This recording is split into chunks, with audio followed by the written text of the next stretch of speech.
Ladies and gentlemen, boys and girls, welcome to the SAP, the Sex Actually podcast. Hey everybody, how are you today? Do I get cheesier and cheesier with my intros, or is it, I don't know.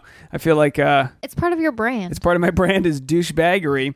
Hey everybody, my name is Dave Neal, along with Tasha, Courtney, my co-host with the co-most glances that she makes at me. I love that we're doing video podcasting now because you can see Tasha's eyebrows just sear into my soul when I say something that no one else sees that. No one else sees it. They do. If anyone's watching last episode, I got several comments on the YouTube that was like, "Man, Tasha yawning at the beginning of the episode." You used to get away with doing shit that no one could see. You'd have your hand down your pants, you're eating Cheetos, you're hanging out, and then we start the podcast and you turn into this pro. But now on this episode, or last week's episode, you literally are yawning like a baby tiger. I got called out for my lack of enthusiasm. You yawn. I don't even want to make the noise because I'll put everyone to sleep, but you yawned. You were arching your back. You were like, you're like a baby that just, shed from its exos. I don't know. But anyway, that was also a tough one because we didn't record the podcast till 10 o'clock at night. Today was so nice. We got the podcast done at 5 p.m. The sun's still out, and we have enough time to make dinner and watch some Netflix tonight. So tonight's going to be a good one. We just recorded a long conversation with Erica Wernick, a Hollywood success coach. As you guys know, Erica was on the podcast maybe 4 or 5 months ago, and she came to our Mimosa show. She's a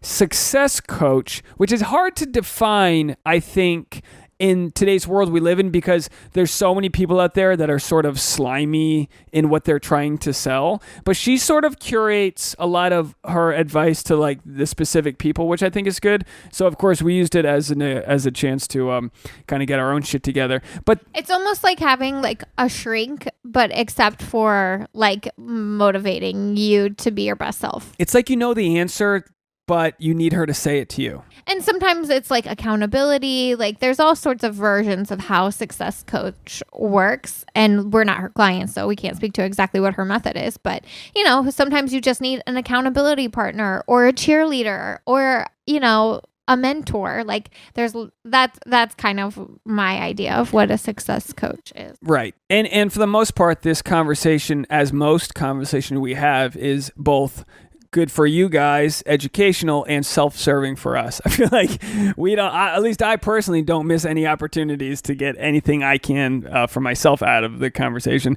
Who knew? Who would have thought, hey, it's my podcast. I can cry on my birthday. It's our podcast. It's our podcast until Tasha doesn't want to do it. And then she goes, why do I have to do your podcast? You're like that way with like the dog. It's my dog when you want to prove a point, but it's like, babe, go walk the dog, go walk our dog, babe. Come on. It's like, oh, you're so generous to me. Thank you so much. But anyway, it's a great conversation, and it's the whole idea with basis behind this episode is that we both mentioned it. We've spent the last couple weeks doing one-on-ones with each other. Is it called a one-on-one? What's it called when it's just you and I? A Tada episode? Tasha and Dave, Tada. We've been doing Tada episodes because we've been in quarantine, and I haven't wanted to do any Skype interviews, mainly because you can't have the aggressive sort of banter that you can have when you're in person with somebody. Yeah, the delay is a little tricky. I think probably you had some hang-ups about the extra work it was going to be for video and audio quality, but it was great. Yeah, it went really well. Definitely in-person interviews are more fun, but we'll take what we can get during quarantine. You know what I really don't like about Skype interviews is I turn down about 93% of publicists that email me trying to get their client on the podcast. I mean, it's because look, we're not top of the charts over here. We're hanging out in top 100 comedy interviews. I get it. We're doing okay. But publicists, we're in their phone book. I mean, they're probably reaching out to everybody. But like the publicist, it's like a roadside blowjob. They want to get their client on the podcast to do a radio interview, and then and then that's it. We never hear from them again. We don't really become friends out of it. When we have a podcast guest in the house, they become our friends. Like we've done hundreds of interviews with people that we've really gotten to like them through having long form conversations with them. But when it's a guest like that you don't know, that's how it kind of feels. It's like, so anyway, I've had a few, you can figure out who it has been in the past, where a publicist sets up a conversation with, an actor or somebody who's got a movie coming out, and then they leave and it's like, I never hear from them again. And I just feel like you fucked me and left me, And so you just feel, it doesn't feel like a two-way conversation, where when we have friends on the podcast, they get to promote their new book they're writing. They get to bring their wisdom onto the show. It's way more symbiotic in its relationship, which is what podcasting has to be. No one wants to be on a pod. You can't just be lecherous in our industry. You have to kind of give and all that shit. So anyway, that's what our conversation with Erica is. And because we have built up a rapport with her, it was a lot better to do a Skype interview. Why are you laughing? You're over there laughing. Because you just went on a 10-minute tangent when you could just say, we had a nice conversation with Erica. That's the episode, everyone. Bye. That's all we got. Yeah, that's it. We had a good conversation with her. And I should open it up to doing more Skype. I guess we should open up to do more Skype interviews with other friends. There is a blessing behind it where we might be able to get guests that might not want to do it if they're kind of too busy, but in the pandemic, this is the whole point of the episode. Finding, and again, we hope everyone's doing okay. We hope everyone's social distancing, and we hope you're safe. We hope your family's safe. I know statistically there are some of you out there that are going through some tough times right now, whether it be with relatives, unknowns, and whatever the case may be. We appreciate you all, and thank you for tuning in. With that all said, there has to be some sort of sweet spot we can hit with regards to the opportunities within this pandemic. So part of the... Well, just reframing it from like a sort of pessimistic experience to a like bountiful, opportunistic experience. It's kind of like when a new social media comes out and you're like hesitant to join. You're resistant to it. Fuck, well, I don't want to get into it. And next thing you know, everyone else joined it and they kind of were early adopters. So it's like, what can you do within this quarantine, which Trump said might last at the minimum till April 30th, day before I turn 28 plus 7 wait, 35, 5, yeah, there it is. May 1st, my birthday. Send in your flowers, folks. That's right. I want flowers for 35. Flowers for 35. But how are we going to take advantage of what will now be the next 5 or 6, or I guess that would be 5 weeks? What can we do if it becomes more than that? Are you going to do a workout challenge for your 35? What do you mean? How many more days do you have left? You should take your last 35 days before 35 and like fucking work out hard. Well, I've only got 31. Today's what, the 29th? What's the date today? I don't know. We don't even know the date. Today's the 29th and March is 31 days. So I only have 33 days. Well, then do 3 days worth of worked out today. Maybe I'll start tomorrow. What's your challenge going to be? Run every day. I love to go running. Run and push-ups. So no, but you have to have like specificity. I like that. Well, at first I was going to do strive for 35. Which is, yeah, but that sort of went out the window with the pandemic. Not exactly. And also you didn't necessarily like specify your goal. So like when I did my 35-day challenge, I promised myself 100 sit-ups and 100 squats a day. My knee started hurting a couple weeks in, so I switched from 100 sit-ups and 100 crunches to just 100 abs, 100 booty. So however, whatever exercise I wanted to do, I just made sure that I did 100. And you posted them on your Instagram stories. If anyone wants to go see your booty, and that held me accountable. And it was really, they're actually my highlights too. You can watch them. But I kept going past 35 days. I went up to 39 days, I think. And then, just stopped. I want to try and do something else. Maybe I want to do arms and abs, or maybe I want to do arms, abs, booty, and just do like 50 of each. But either way, you set specific goals and you adapted and all that. So let's plan right now. What is your 35 days till 35 challenge? What if I do? I don't like. Can you promise yourself 1 mile of running a day, 100 sit-ups? I can do 35 push-ups. 100 push-up. Okay. How about this? Let's just stick to the 35. 35 sit-ups, 35 push-ups. I can do a 5-minute plank. where I go, I do my plank workout and then 3 to 5 mile run every day. How about that 3 to 5 mile run every day? That's pretty good. 3 to 5 mile run. 35 push-ups. 35 I usually do push-ups. more than that, but 35 push-ups. 35 sit-ups. 35 sit-ups. And a 3 to 5 minute plank. Yeah, but I'll do 5. I always do it. I have a specific 5-minute plank where I do side planks, plank, and I just alternate between side planks, elbow planks, and then push-up position. But okay. But I already took all the videos starting in January of like Or you could do a 3 mile run, a 5 minute plank. A 35, 35, 35. Okay, but I always run closer to 5 miles when I go for my loop. So either way, all right, let's do that. And then I'm gonna document it. I already took some shirtless photos some gross photos of me after Christmas, bloated as hell. So I wanted to punish myself to actually try to get there. But now, I'm confident doing that. It's a good way to get into 35. And how about this? And I also drink 35 ounces of water every day.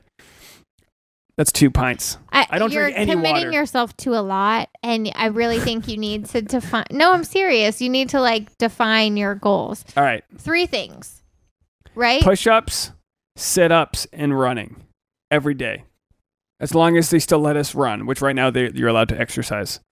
Okay. And done. if they take out the running, then you can replace it with a plank. Yeah.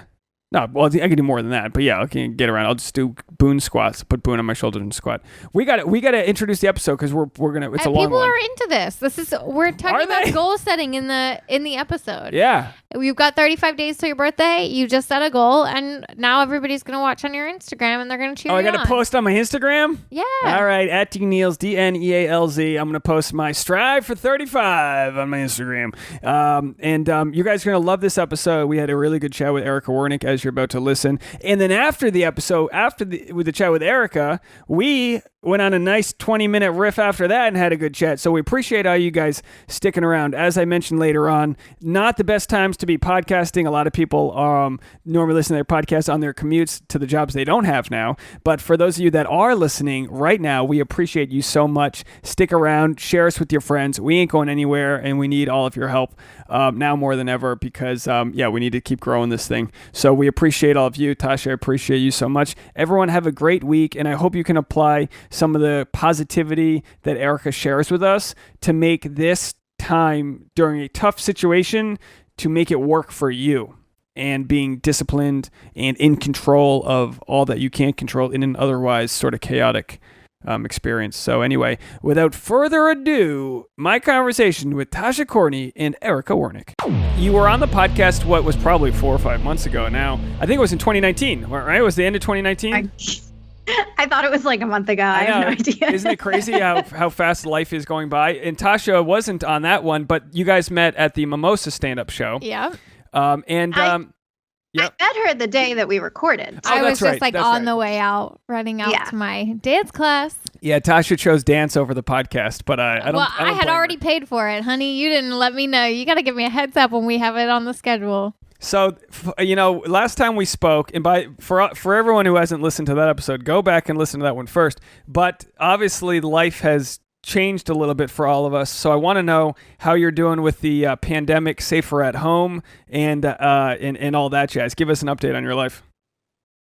Yeah, I work from home already. So when this first started, I was like, this is easy, no big deal. It's just another day for me. And now I'm like eating shit because it's definitely getting to me now. I mean, yeah, I'm just taking it day by day and trying not to put pressure on myself to do anything specific. When I feel inspired to work, I work. When I don't, I don't. Is that your timeline in general? Because you are able to work from home every day? Is that sort of how you operate? That when you're inspired to work, you work, and when you need a break, you take a break? Yes, but I've been feeling a lot less inspired lately. So I'm pretty good. I'm pretty self-disciplined. So when I work from home, I usually work every day, but I'll stop working at like 4, or I'll take a break in the middle of the day. So yeah, usually I feel pretty excited to do my work. I don't know. The past week has been rough. I've used all of my sweatpants. I'm out of sweatpants.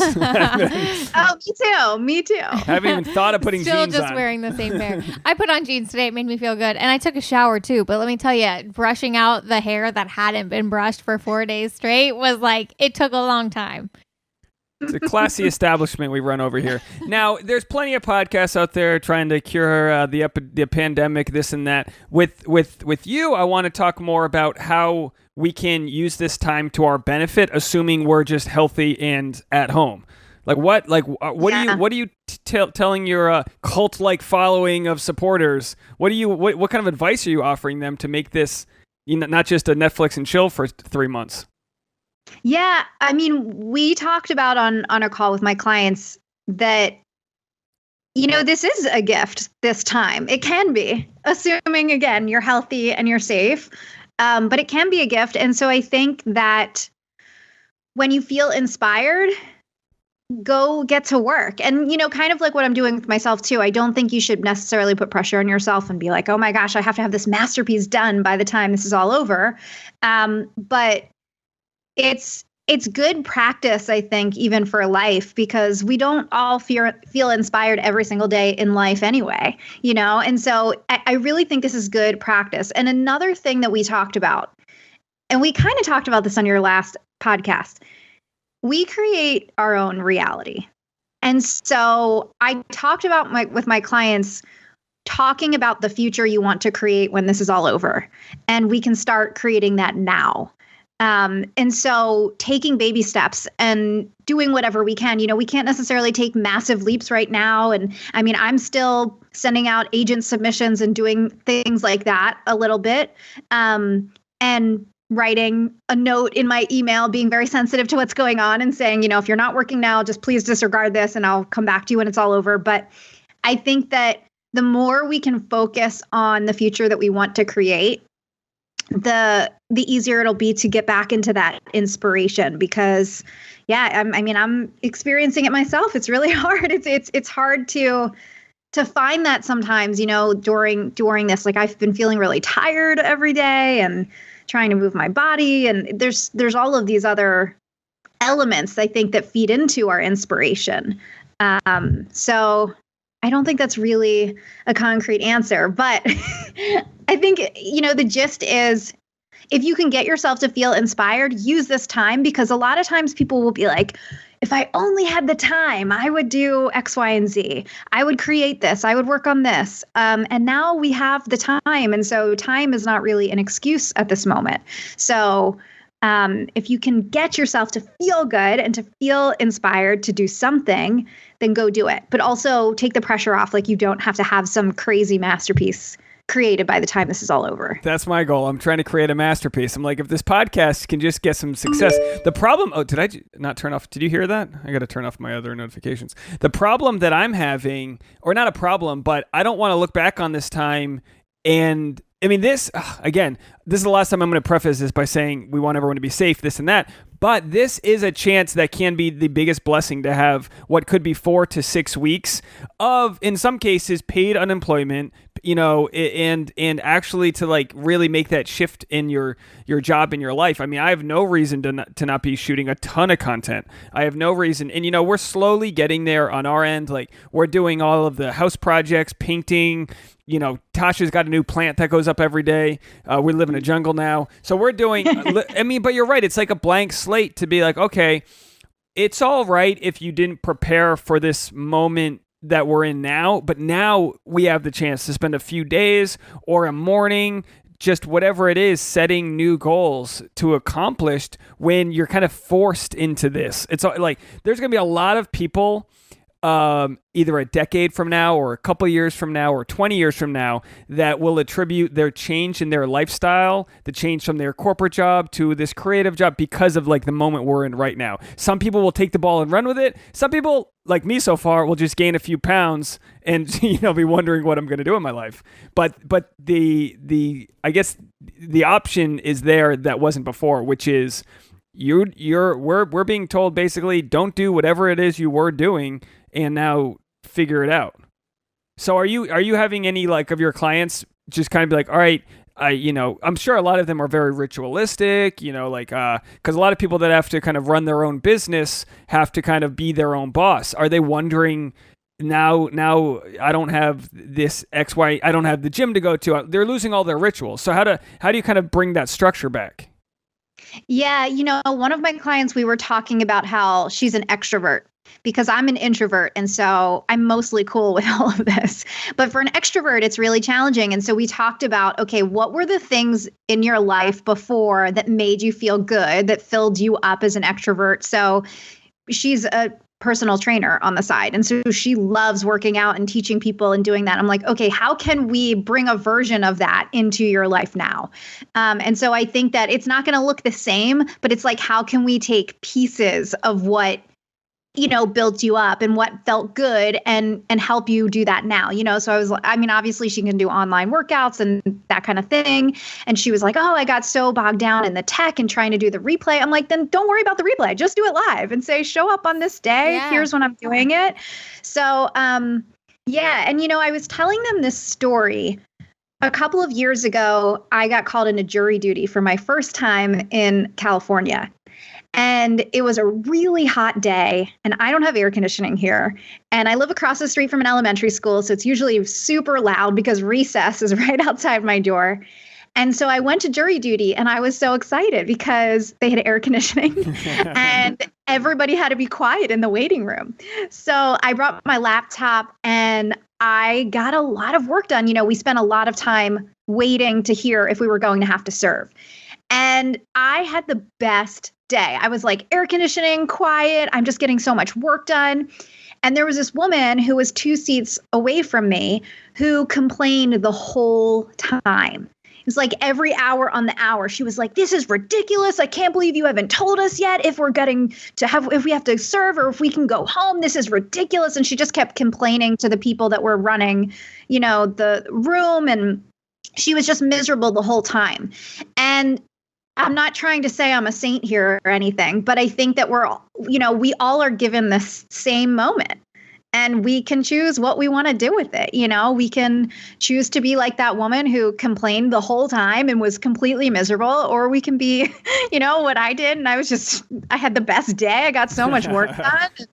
Yeah, it's like bringing control into an otherwise situation that's out of your control. You're controlling the fact that you'll be productive when you have the moments, and if not, and your perspective. You're in charge of your perspective on the situation.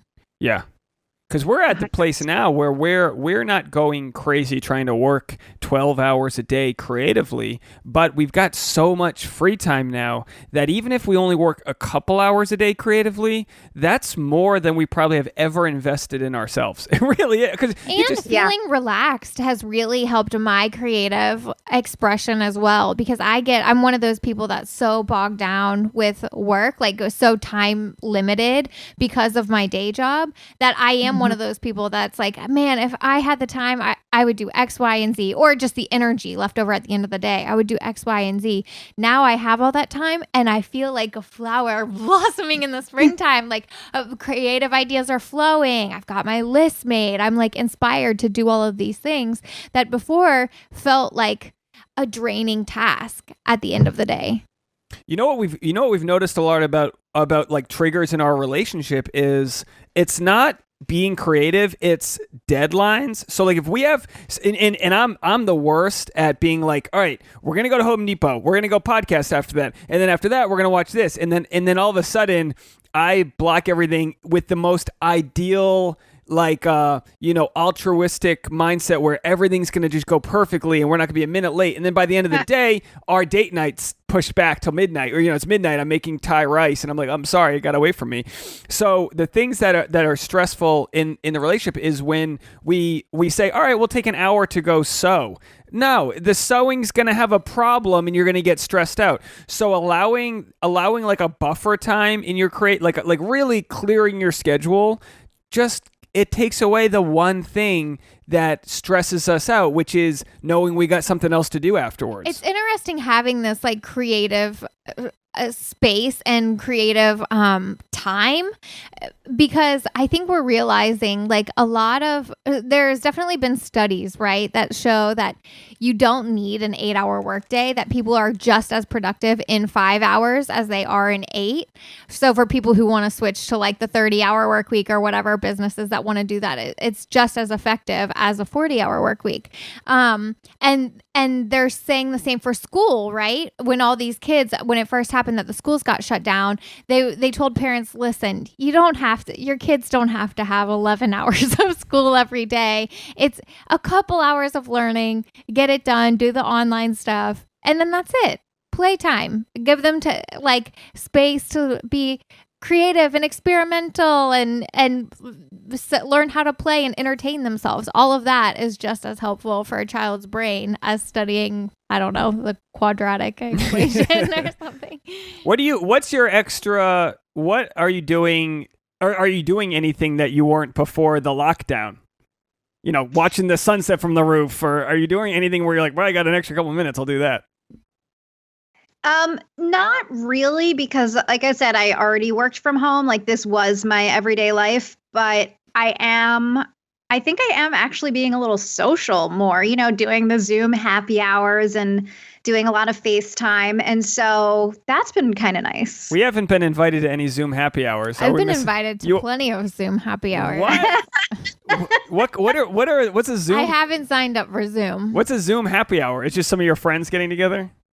Yeah. Just on video. Like creatives, hangouts, and like conversations. A lot of like influencers are doing it. It's a thing. There's a comedy club trying to charge comedians to go on Zoom to workshop their material, and it's just like, I mean, there's two different there's leeches in this industry, and then there's people like you that are actually trying to improve people's value, not in some sort of pyramid scheme type of thing. But like, how do you when you talk to potential clients, how do you sort of pitch yourself to them as someone who's like going to help them reorganize, reinvigorize, and all that, versus, you know, the rest of the industry, which is just these vultures who try to charge you to use a free Zoom service? Like, you know what I mean? Like, people must be so skeptical when they first meet someone, being, you know, like every corner you turn, there's some casting site trying to sell you on some new shit or upgrade your slates or some bullshit. Yeah, I think that a lot of people, because of that in this industry, are jaded and have a lot of fear about investing in themselves, because there have been scammy and icky things that have been offered to them. So, I mean, I don't really sell them. I've got a podcast, I have other free stuff, and they can devour my free stuff. And if that seems good, then they can come hop on into a paid thing. But, you know, I don't, you know, I think when I was building my business, I had to do a little bit more of that, just have like really long, in-depth phone conversations with people. But yeah, it's not really about me convincing you that you need my service. It's about you deciding that for yourself. You know what I wanted to make that investment. You know what I wanted to mention beforehand, because I know we kind of touched upon it, but Tasha wasn't here when we met, which was about 8 years ago, and I know that because I was that's when I was living in LA the first time. I feel like, I don't know the name of the bar, but it was one of those UCB bars. Birds? Mm-hmm. It's called Birds? Yeah. Oh, that's so funny. Because there's one place, like there's a pig restaurant right there. Right? You know what I'm talking about? It's right next to you. Anyway, it doesn't matter. And I was just like living in Santa Monica on a buddy's couch, but taking classes at UCB. So I was trying to go to all the free courses. But I was in a part of my life where it was super transitional in hindsight, where I was going through a bad breakup, but I was also kind of like figuring out how to do more creative stuff. And you weren't doing any of this. You were just doing graphic design, right? So, yeah. So what part of you went from working in graphic design as an introvert to basically a Hollywood success coach? Like where was the spark and the transition from there? Well, so when I first moved to LA, I only knew 3 people, and I didn't know any of them well. And one of them was my dad's cousin, and I had met her once at a funeral. And that was it. So I didn't really know her, but she lives down the street from me. And she was a coach for businesses, in addition to vice president of marketing of a company. So she did coaching on the business side. And she had given me this book. She was like, read this book. It'll help you. It's called The Success Principles by Jack Canfield. And it was my first self-help book. And so I read that 12 years ago. And when I read that book, it helped me break into Hollywood, but it also planted this seed. I mean, when I first read that book, I was like, oh my God, I want to teach this to people my age so they understand this. Like, I definitely had that seed planted 12 years ago. And then over the years, I would go to seminars and workshops and read more books. And so it was always planted. And then as I worked in television for 10 years, I loved it. And that was the dream that I had moved to LA for. And it was so, so great. But I just remembered this moment recently. I was writing about it. One day I was working on a TV show. I remember I was in a little bungalow at Warner Brothers, and I was sitting at a table with my laptop. I had some downtime in between projects. And so I was watching YouTube, and I was watching Jack Canfield, who wrote The Success Principles, being interviewed on Oprah's Super Soul Sunday. And I don't remember what they were talking about, but I started crying. I just had tears coming down my face. And I just had this moment of, Erica, you need to help people. You need to be helping people.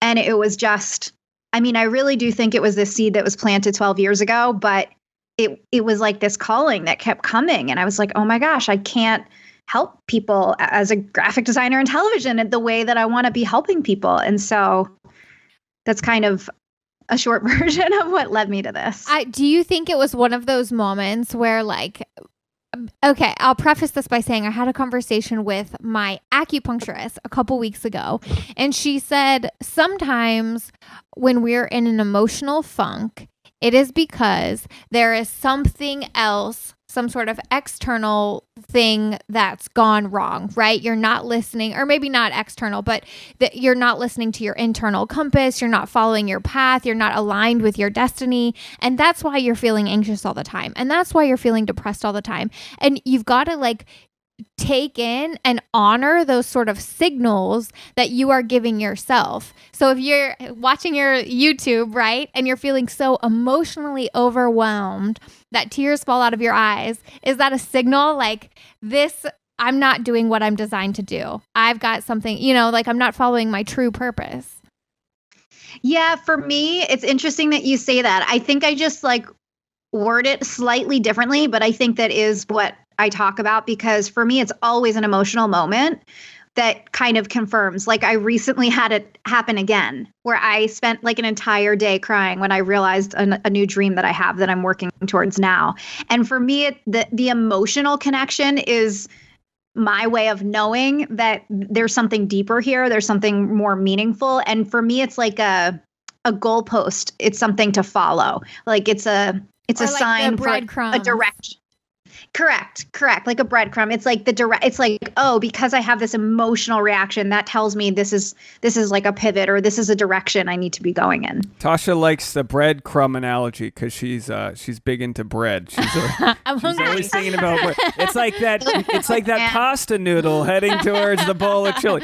But you guys are absolutely right, and it's funny how we talk about sparks, and that's kind of like a quantum leap when you know you're feeling like you want to do something, but then the idea comes and you go, oh, that's what it is. It sounds so simple in hindsight once you've already known what it is, but so many people have this just bastula of energy that's ready to form into something amazing, but they either through limitations or self-doubt, their mom's telling them that they need health insurance, whatever it is, there's a reason that didn't form properly, or you're just, Or you're just indecisive, like me, Libra rising. I need, like, if I can't decide on an outfit, or like if I'm shopping and I'm like, this one or this one, sometimes I just need someone to tell me the wrong one for me to know that, like, oh, actually, this is the right one. Sometimes you just need like some sort of extra something that helps you realize like, oh, I cannot put this item back on the shelf. I need this item. I'm writing a book about all of this, which I'm really excited. That's a big thing that I'm working on right now, how to achieve big, quote unquote, impossible dreams. But I think the indecisive thing, I mean, you kind of hinted there, but that's like the surface level excuse because you're not actually indecisive. Like you said, you just need someone to tell you the wrong thing so that sometimes we feel like we need permission to really go where we want to go. But I often find that the indecisiveness is really just like a surface level excuse of your mind coming up with something so that you don't have to face just because you're afraid to face what the decision really is. Like, you know what the decision is. Yeah, or your subconscious does. So how do you unlock like just your willingness to be like, this is it. This is what I want to do. Yeah, I think it comes from practice, but it really comes from connecting to your intuition and listening to it more because it's always there telling you. I mean, not that you necessarily know the answer to every decision in any moment and you don't need time to get there, but I think that when you feel indecisive, but you really know, it's like your intuition knows and your ego is fighting it. And so it's just the conversation between your ego and your intuition. And so it's just about practicing more, just practicing listening. Tips for tapping into your intuition? Yeah, I mean, I think that there's all different things, and I think everybody can find their own. You can meditate, you can just close your eyes and visualize, you can just be quiet with yourself. I really like to go to the ocean and be in nature. But I think that it's becoming self-aware. So it's like anytime you're feeling faced with that and you feel like you're fighting it, to become self-aware in that moment and go, interesting, this is happening. What's really going on here? Well, you know what I like that you did is you had an idea and you told enough people about it. And I think that was so that way you made yourself do it. And that was when you said you wanted to write a book. Is that what you pretty much announced it on Facebook before you were like, I'm doing it? Yes. Well, I've also announced that I'm getting a book deal. And so the reason why that I'm announcing it, it's actually not to hold myself accountable, although that is, an added bonus. But what's really cool is that I've been coaching people now for years on how to achieve their dreams. And I did it for myself, breaking into Hollywood. And I'm creating this book that's this system, this method of what I teach. Now I have to prove it once again. Like, to get a book deal, I need to use my methods and prove that my methods work to achieve a dream. So the main reason of why I announced it was to show people what it looks like to have certainty around a dream, even when you have zero proof in front of you, and just have unwavering faith, because I think that is number one requirement to achieve anything that you want, so I want to be that example. I want to show people, and I want to prove to myself once again, it's like, I don't really have to prove it because it's already been proven with all of my clients and my own, success in Hollywood. But now that I have it very solidified into like a legitimate system, it's really my chance now to prove that this works. Yeah, so, speak it into existence. Exactly. Speaking it into existence 100%. I have a little highlight on my Instagram of the book deal stuff. And so it's for other people to follow along behind the scenes, and also for me to be able to look back. And it really is about speaking it into existence, because look, I'm trying to get a book deal. I'm faced with a lot of rejection. I've gotten like 5 rejection letters so far. And it's, similar to what anyone else is going to go through in Hollywood or any other kind of dream that they have. And the more that I speak it into existence and the more I talk about it, the more I say, I'm getting a book deal, I'm getting a book deal, I'm getting a book deal, that is the reality that I'm going to create. And I need that faith and I need that certainty around it when those rejections come. Yeah. Accompanied with actively pursuing the book deal. Yes. Which is what I know people understand that, but a lot of people will have this vision. I'm going to do this. And then that Monday comes along when they were going to start and they go, boy, I should really reorganize that fridge. I mean, they're just, the resistance. Have you read the War of Art? I haven't. Oh man, it's great. I'll give you my copy. But it's like the resistance that we get, which is procrastinating, is because we know what we need to do, but it's the hardest thing the hardest thing in the world to do if you want to write a joke is to open up the notebook. I mean, that's the hardest thing in the world to do. So with like Tasha, we were going to make these do-it-yourself masks for, just to wear out. Do you want to go run and get one? Just Sure. go get it so you can show it. Here, take your head off. I knew the hardest part for Tasha would be not having the time limit we talked about, because it takes a lot to get out the sewing machine. But we've been dating for 6 years. I've seen the sewing machine used twice. It comes out for Halloween, which is great. But I was like, I want to create the time and space for you to do this, and then we just made it happen. You know what I mean? And I don't know. We were using them today. Oh, there they are. Yeah, bring one in here. But we made a YouTube video about it and everything. But it's she made it out of a t-shirt and some bra straps, and it's like, but that wouldn't have happened if she didn't create the time to do it, and not and honestly just getting the sewing machine out, being like, it is plugged in now, and for me, knowing nothing about it, I was just there to say, here. No excuses. I took it out of it. We dusted it off. We took the top off. And we live in a do-it-yourself culture. You just learn how to figure it out, So, like, we found a pattern online, and you just figured out the way to do by the third one you made, you were a pro at it. Yeah. Very different, though, to get yourself to take action on making masks and to get yourself to take action on writing a joke. Because one of them is feeling like your purpose in life and something that you could fail at, and another one doesn't have that attached to it. Yeah. I do think it's good practice, though, to start with the little things. Like, it's so easy to you said we live in a do-it-yourself culture. I would completely disagree. I think we live in a, buy it online, instant gratification. Don't learn to do it yourself. I mean, I know I would much rather hire someone to recover this bench that I want recovered than do it myself. It sounds like an enormous task to have to go watch YouTube tutorials and, figure it out. That it just seems like a massive undertaking. But I think that doing those little things will help you build confidence. Right? Confidence in yourself, I think, is important to take it to the bigger steps, the bigger dreams. You need confidence in yourself to take that first baby step on your passion. Yeah, too many people are I think too many people, take Instagram, right? You see the best photo out of 700 photos that person took, and it's photoshopped. You see all of the perfection, and too many people think that the first joke they write is going to be the most hilarious. So a lot of stand-up comics, if I try to complain to other comics, they go, keep writing. And so for you've been rejected 5 times. If you knew for certain that the 29th person isn't going to reject you, you'll get those 28 out as quick as possible, learn from it, and keep going. So there is a success there that is built in through the journey. It's just about having faith that you're learning and growing along the way. And I don't know if it's the Western culture or American culture, whatever it is, but we're kind of perfectionists with the products we put out there. And I think we need to go easier on ourselves to not be perfect, because we always talk about the fixed mentality. That's you're not going to be perfect. You're going to suck for a long time before you're better, but that's not failure. Failure is the inaction. Failure is the not even attempting. All of those failures are actually blessings, right? That's what everyone says. Your failures are actually coaching you into the best version, right?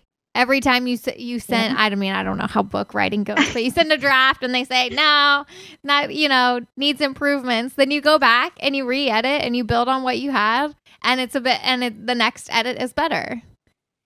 Yeah, definitely. I'm getting rejections right now from agents. So I'm trying to get representation for this. So they're not necessarily reading the book yet. But one of my mentors, he would always say, my bad book is better than your non-existent book. Wow. And damn. It is. It's so true. And have you guys read The Alchemist? Yeah. Yeah. I've always been obsessed with that, because every obstacle, and I talk about this in my book, every obstacle that he hit led him to the treasure. And when he gets there at the end, you see how crucial every obstacle actually was. So it's one of the rejections that I got was questioning how much Hollywood is in my book, because it's essentially for people in Hollywood, but I want it to be for everybody. And I didn't really agree with what she was saying, and she didn't fully get my vision, but I did tweak stuff. I saw some, I was like, oh, wait, maybe I like what she's saying about this. Maybe not for the whole thing, but this. I changed chapter titles and, I went back and re-edited some of my chapters. And so it was an obstacle, but it led me to pivot somewhere. So I think that, Gabby Bernstein says obstacles are detours in the right direction. So Ooh, I think that's a good one. Like failure in any sort, I believe, is just leading us where we need to go. Now, let me ask you this. Here's one of, if I had to take my own life and Tasha's too. Well, first of all, we've developed the Venn diagram that is our goals. The center, I'm actually looking at it right now. We have it written over there. The center that we have written right there is, what does that say? Travel.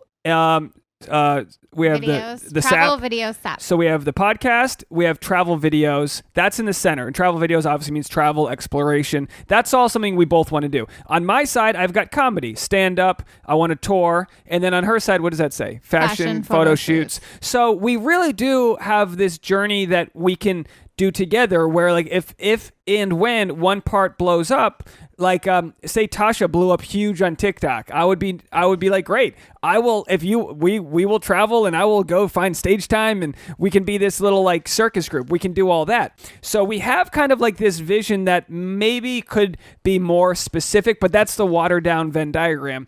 But my question that I have to deal with is, I love the saying leap and the net will appear. But I also live with a little bit of a calcified exoskeleton of realization that it's a long journey. So how does one implement leap in the net will appear while also investing, not going into debt, all of those things when the path can be a long one? Well, can you give me a specific example? Like stand-up comedy, you're not paid. It's almost like you're in school for stand-up for a long time, and then you're making a lot of money. The second you can get 99 butts into a seat, you're making a lot, like deep into six-figure territory. So the people that are actually selling out arenas, it's just silly money. Theaters, comedy clubs, small venues, you're still making money. But you've got what can be an 8 to 15 year kind of grad degree where no amount of leaping in the net will appearing is going to get you closer to the finish line. Not to say that there aren't other revenue sources in between, but staying, like, what's the best mindset to have to stay sustainable with side incomes while you develop your true calling? I think that the leaping in the net will appear doesn't have to be as grandiose as maybe you're thinking. Like, it could be, and forgive me because I don't really know how the comedy world works, so maybe this is not a good example, but it could be something like, okay, now I'm at the place in my career where I'm not going to do any more bring shows where I have to bring people, and that is a leap. That's taking a leap because now you're saying, I'm going to say no to those opportunities now because I'm trying to push myself forward. So I think the leaping is like constantly graduating yourself to the next level when you feel ready. And granted, like, I talk about this in my book, we can't necessarily control who's going to say yes or when they're going to say yes, but we can control everything else. And so if you're constantly pushing yourself and graduating yourself to that next level, it might not take 8 to 15 years, it might happen a little faster. So I think the leaping is, it's like taking little leaps and pushing yourself. Does that make sense? Yeah, I know. Absolutely. And part of what you just described is kind of which stand up has a way of beating our soul in, to this self-hatred until we're loved. It's really weird. But I think what you're describing is like almost having the confidence to put yourself on to the next level before others see you there. Exactly. 100%. Because who else, like, if you don't believe you're better than the bringer shows, like you said, why would anyone else? You have to, Correct. You have to take that step first. You have to believe it first. You got to deliver on stage. That's a given. But people, it's so amazing to me when I see people with new Hollywood dick energy. They come into Hollywood with this energy like they're the biggest shit from their own town. And it's almost like we're these old bags that are probably way more skilled than some of these newbies, but but also jaded, so you end up with a chip on your shoulder that like works against you, right? If you don't keep a positive mindset. I want to take Tasha for example. So she's had a lot of success with fit modeling in the last couple of years, which is basically, you try on clothes for all these agencies, and she's so good at it. This last week she worked from home, and I got to see this talent that she has, and a lot of times Tasha says, she's always like, I don't have a talent, and it's like you hear the way she's really good at describing how clothes fit that then get mass produced to a lot of people. Like you're the only person for that brand of clothing that gets to do that. It's a big deal, but it's not creatively fulfilling for you as much. So there's the struggle between something you're successful at versus like finding your passion that you might not be successful at yet. So and that might be a similar question for you, but like, how do you have clients that are successful in one thing, but they want to explore something else? And like, where do you break up the time to do both? Where do you, how do you manage the I guess that would be the cash cow, which is like your fit job, versus the more aspirational stuff, which is more photo shoots, travel vlogging type of like, being the face of something. Yeah, I think that, there's a couple things that we could talk about. I'm not trying to ignore the day job situation and the fact that we all need to make money. But like putting that aside for a moment, if you believed that you would succeed at the thing you really want to do, what would you be doing right now?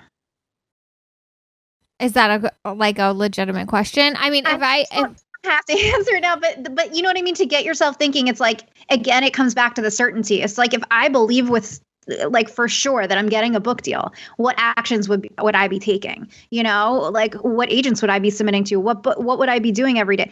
And so it all comes down to if I believe that I would succeed, because so much of the inaction has to do with fear of failure, fear of rejection, fear of whatever. And so it's like, just for a moment, entertain the idea that you could become massively successful at the thing you really, really want to do.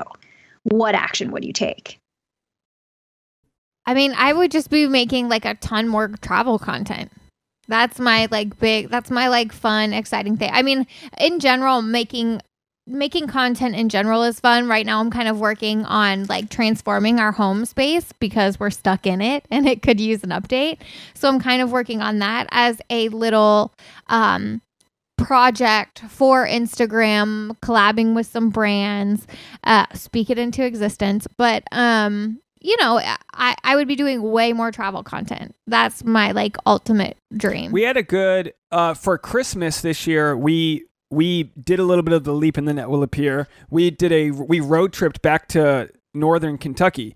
And Tasha was able to set up several different collaborations with hotels, and she does a really good job of packaging past lifestyle photos. Like when we got engaged in the fall, we stayed at a amazing place in Thailand, and it's crazy that from Los Angeles she was able to set up a thing in a tiny island in Thailand. So we've seen, when we talk about breadcrumbs, we've seen some of the successes, but now it's like getting it to the level where it's like, okay, we're showing that we can like commercially produce content for big brands. How do we like jump that up from getting a free place to stay to getting paid? Yeah. And that's kind of like where we're at. But by all means, I personally am happy that we're beyond the thought phase of it all and we've started to do it. Now it's just like, all right, let's figure out where the money is, because we know how much a commercial shoot can take. Just recently we were staying at a multi-million-dollar place shooting content for them, just me, Tasha, and the drone, camera. And we cut out 25 people, so like we know that there's like money to be made there while we explore our lives. It's just about kind of writing the business plan. Exactly. And having the confidence to pitch.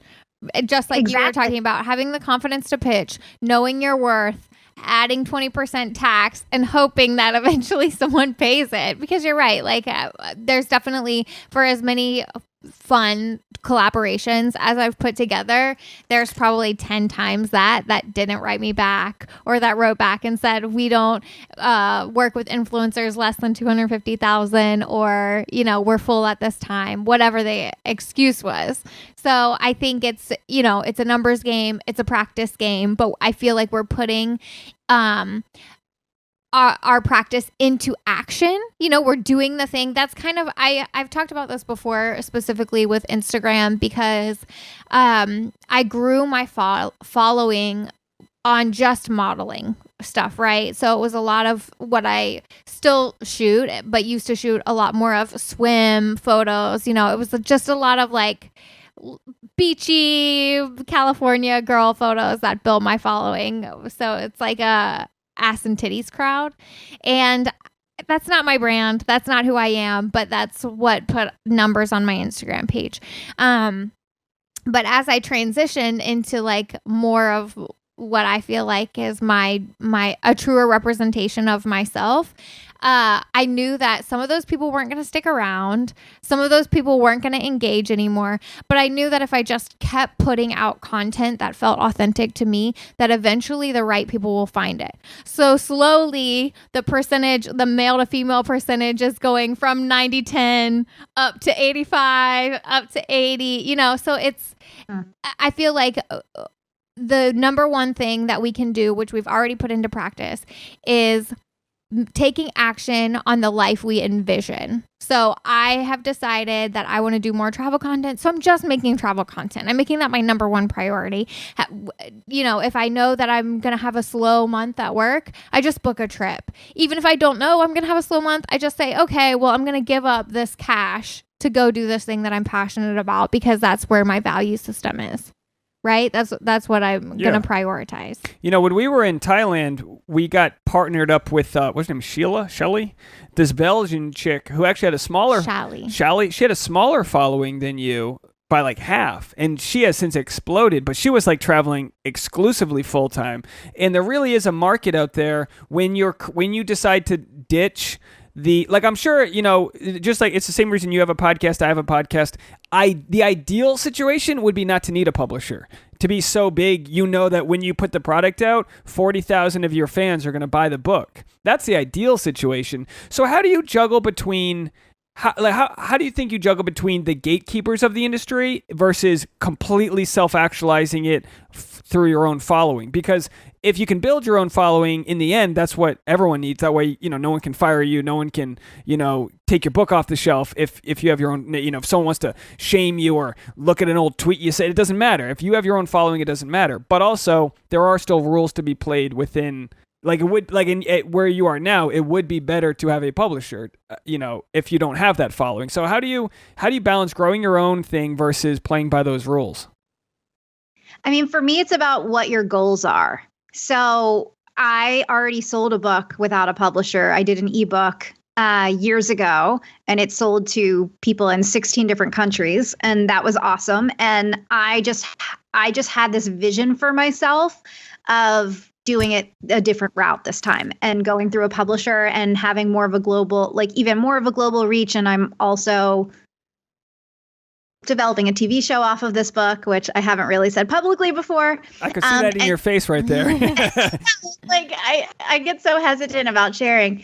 And so it just depends about what your goals are. And I think also, you know, I have a chapter in my book called Breaking the Rules, and then the word rules is crossed out, and then it says limitations. So for me, the breaking of the rules part is breaking them when it limits you, not when it can help you, right? And so I think that, you know, when you said the word gatekeeper, the first thing that I thought in my mind is like, but what if we didn't just see them as gatekeepers? What if we saw them as friends? What if we saw them as allies? What if we saw them as people who want to help us? And so I think that's like, I'm not really seeing the publisher as the gatekeeper, essentially, you know, maybe the agent a little bit, but I'm just viewing it differently because of what my vision is. Like, I just feel led to do it this way. But I think whatever your vision is, I always say, you know, pursue multiple avenues. So I don't even want to put it out there, but if I can't get a publisher, I'll self-publish it, So it's like pursue multiple avenues and be open to how it ends up looking. Because I think when we try to control the road too much, we cut ourselves off. So if you can get opportunities from followers, that's awesome. If you have to go a more traditional route, that's cool too. Whatever matches your vision. That's such a good way that you put it, is to use them as friends. And I think part of the divide, and we'll get out of here shortly. I know we've gone way longer than I thought we would, but there's so many good questions to ask you. I'm so busy, let me tell you. I got to get back to after this. I put you on the spot. I'm like, you're not busy today, are you? It's a Sunday during a quarantine. But there's a neediness that I think we can feel when we need to ask others for help. So by seeing somebody as a friend, you're reframing it from need. It's like if you go into an audition, everyone's an acting coach who told me this, and I have since told Dave, and it's one of the most helpful things, because I used to have paralyzing anxiety, right? Like stage fright and auditions. And she said, why are you looking at the person in the audition, the casting director, like they're like on a pedestal, or like that they're a gatekeeper or whatever? She said, casting directors are your friends.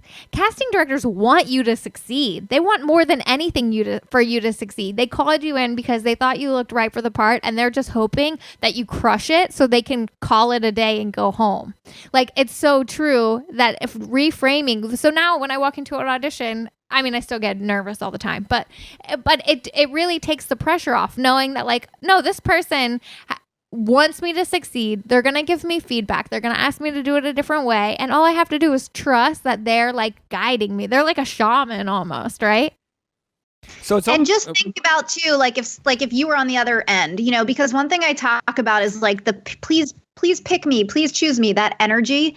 There's a lot of desperation in that energy. If you were on the other end and you were hiring someone and you had two people come to you and one person was like, had that energy of like, am I good enough? What do you think? What do you think? Is it okay? Is my resume good? Is my stuff good? Oh my God, please pick me. Oh my God, please just choose me. And then the other person was like, hi, I'm really good at what I do. If you feel like this is a fit, awesome, let's do this. If not, cool, I'll move on to the next person. That desperate energy of please pick me is not attractive to anybody. And so we want to shift out of that and just feel confident. You're describing my 20s. But that's, I mean, we got to relate this back to dating and relationships somehow, but that's how you get laid, by not being please pick me, please choose me, because there is no more intuitive, like women are so intuitive. So you'll have enough guys coming up to you that you'll know the confident one that's going to be a good date for the most part, versus the immediate neediness. I mean, men show their red flags very quickly when we have them. So like it's we're quick to learn, like, all right, I need to care less about how this goes, because that's the true sort of vibe that meshes well, being like, whatever, see what happens, but like, I'm going to give you my true self. That's why when a lot of times we talk about rejection, usually you're getting rejected from your what do you call it? Your pursuit. Pitch? Yeah, your pitch is being rejected, not you. So we at the core feel rejected as a person, but chances are it's like you just stumbled on your intro and you made a bad impression. Like, that's what you're being rejected for. So it's about like having being cool, calm, and collected in those moments where you're making that impression, so that you can show off what you truly can do. But what you described, being like that needy person, that's like every second I go on stage is being like, oh, I want to get that first laugh. And when I look at every time a set's gone really well, it is that don't give a fuck vibe. Yep. Because that whole audience can share. And by the way, they just did a study with rock bands that when a good rock band on stage, they actually share the same brainwaves as the audience. Like they're literally all kind of syncing up. I mean, we're just ants. We're just ants out there. So the second we all get together with like a group mind, we all decide when something works. So like if you have the right mindset and you go into some pitch meeting and you can just like link up with everybody and have that confidence, they're all gonna be like, oh yeah, that's it. That's the one, Which might take 24 rejections to finally be like, you know what? Fuck this. And then you go in and then you're great, So I don't know. But it's all about becoming comfortable, confident, and like having that just sort of pure energy where like you have the confidence in yourself because you've worked hard enough that others can see it, and you gotta like find a way to maintain that. Cause I'm only as good as the coffee, my confidence is on right now. It's good, but in an hour I'm going to be on empty. So it's like, it's about like to circle back to button this all up. It's about harnessing that creative, positive energy in moments where you might not want, to work. Not to say that you need, to wake up at 8 a.m. and just, or whenever, and be ready to go, but putting yourself in the environment I wanted to ask you this because I don't think we talked about this last time, but do you do any talking to your clients about their physical health when it comes to like getting a good mindset, like feeding themselves the right way, or is that something you don't touch? I mean, not really. We talk sometimes about exercising because exercising always really helps. But no, we don't really talk about that. We talk, I think it's a combination of everything. And I think that, even what you're talking about with when the confidence dips and having to maintain that, something that can help in those moments are affirmations. Because whenever your confidence dips, it's because of the story you begin to tell yourself. It's all just like the negative self-talk. And same thing when you're talking about rejection and feeling sad about rejection. When you're feeling sad about it, I went through this yesterday. I'm like, damn it, I'm going through my own shit and I'm writing a book about this. I have to be better. It's like when we have the rejection and we feel sad about it, we feel sad about the story we're telling ourselves about what that rejection means, rather than the rejection itself. So like I got a rejection from an agent 2 days ago and I felt really down about it because it was someone who represents a big coach who turned well known. And she has very similar energy to me. And I've been told that before. And she kind of, she just got her own talk show with Quibi. And, it just felt like, oh my gosh, like this person should represent me too. And when I get rejected from them, they didn't even read my proposal. And I was like, okay, what's the story I'm telling myself? Well, now I'm telling myself that this is bad because this means I'm never going to be successful like she is because her agent doesn't want me. Okay, like I have to recognize what that story is and then I need to change it. I have to go back to, wait a minute, I'm not her. I'm not trying to be her. I'm trying to be Erica Wernick. I'm trying to be the next Erica Wernick. And I'm going to find Erica Wernick's agent and this is going to happen. My success is inevitable. I'm getting this book deal no matter what. So it's really about recognizing what the stories are that we're telling ourselves and being able to change it with affirmations or new stories or whatever. And sometimes it's as simple as putting a label on it, right? Mm-hmm. Like identifying exactly your story, each bit of it, right? Stepping back and being like, oh, I'm never going to be as successful as this person because her agent doesn't want me. Whoa. Once you realize that, oh, that's why I'm feeling upset, you're like, well, there's a million agents out there. We have some moments where Tasha will like say something about herself and I'm like, you are brutal to yourself. And then afterwards I'll say something about me and she'll be like, you are brutal to yourself. And it's like, yeah, we're really tough on ourselves. But I think, these are the types of conversations that you have during the ebbs and flows. Like, it's kind of like, we're going to have our moments during this pandemic where we're like, what the fuck are we doing with our lives? And then we're going to have our moments where we're on a walk at sunset being like, this ain't that bad right now. Like, we're gonna feel both of those feelings. And like, how do you just keep that ship steady? And it's everything we talked about, just, being, finding ways to make yourself accountable and having that self-confidence and all that. Well, so what's your podcast? How can people find that? By the way, congratulations. You were just listed on the podcast, Women in Podcasting. Is that right? Oh yeah. That article. Yes. Thank you. The Hollywood Success Podcast. I haven't done any episodes during quarantine yet. I haven't felt up to it. That's probably a good idea because this is a quarantine episode number 4 for us. And boy, talking about quarantine is tough. I guess everybody's going through it, so everyone can relate, but we're so over quarantine talk. Yeah, we're not. I mean, it's like how do you not talk about it? But at the same time, we want to be as productive as possible and look back at this situation because we were supposed to go to Costa Rica this week. This was our big vacation. We had all these plans, and it was like eventually we're both just like, we're not even upset. Obviously, like, we're not trying to make it trivial, but we're kind of like, look, let's just make the most of it and take this time to reorganize our shit, both mentally, physically, and spiritually. And like you said, just like find the mantra to pick ourselves up and talk our way through it. Do you have any mantras that are hot in your life right now? Anything you recommend?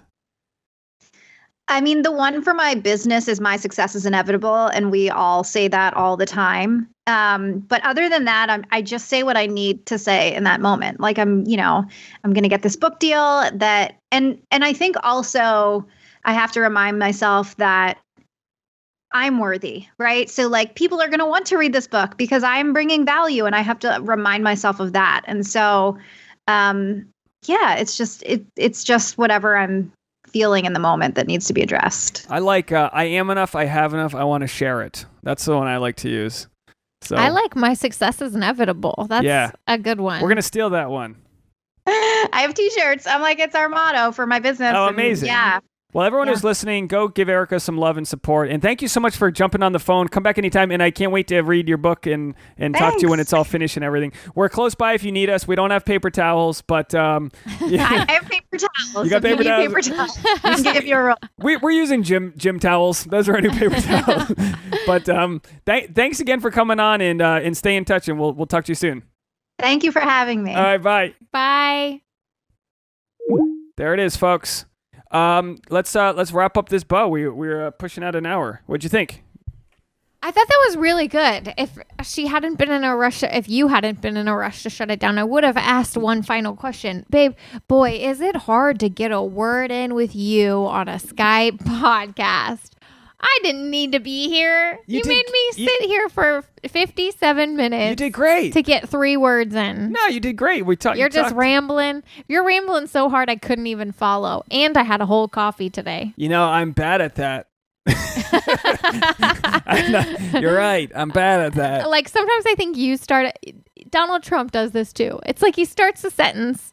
No clue how it's going to end. Starts rambling. No idea how it's going to end. Forgets where he even started, which I'm guilty of forgetting where a sentence started. That's why I'm so much better at solo podcasts because I don't have to. But then you just go somewhere completely left field. And I am surprised. She has practice, I guess, from talking to her people that she coaches. But how she managed to follow along with any of that, I'll never know. Yeah, no, me neither. I was on MapQuest trying to find my way home. I was like, can I make a left turn here? I like the idea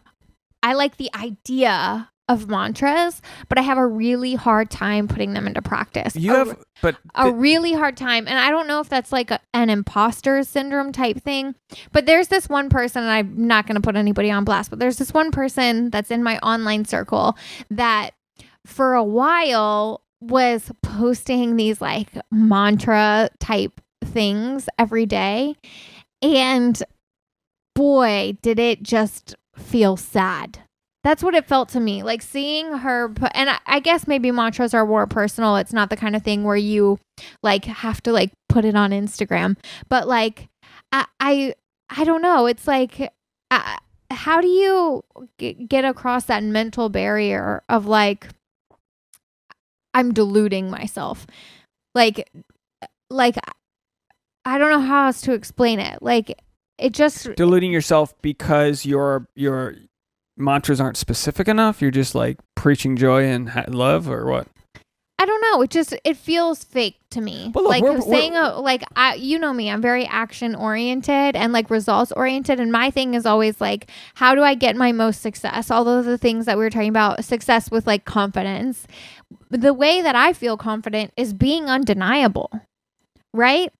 Nothing makes me feel better walking into an audition room or sending a pitch or whatever, knowing in my gut that like I'm undeniable. I'm the best for this job. I have done all the work that I need to do to get into this moment. I am perfect for this role. I am perfect for this job.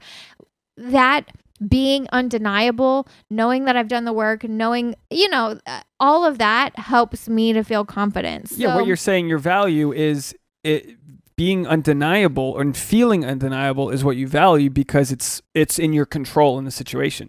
You can't control if they're going to like you. You can't control the temperature of the room, but you can control that you're going to bring your little orb there. Mm-hmm. And that makes so much sense that you value that control.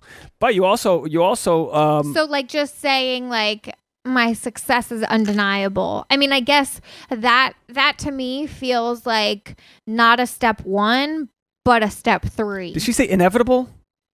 undeniable. I thought you said inevitable. Either way, both work.